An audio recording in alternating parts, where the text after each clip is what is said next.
Sa araw ng bukas, kayo po patuloy Panginoon na mag-bless sa kanila, patuloy na buksan ang duruan ng pagpapala, tanggapin nila ang pagpapala, kagalingan at mga tagumpay sa kalambuhay.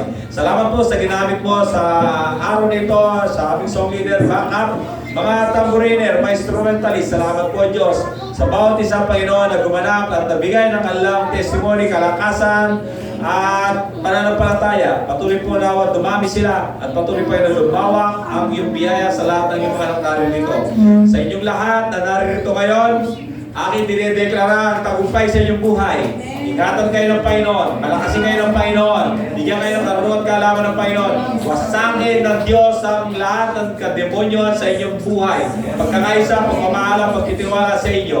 Ito ang aking dinedeklara sa ngalan ni Jesus. At ngayon, tanggapin po ninyo ang bendisyon ng Diyos Ama, Diyos Anak, at Diyos Espiritu.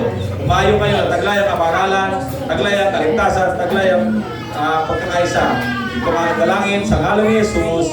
Ang lahat ay magsabi ng Amen. Magandang umaga po.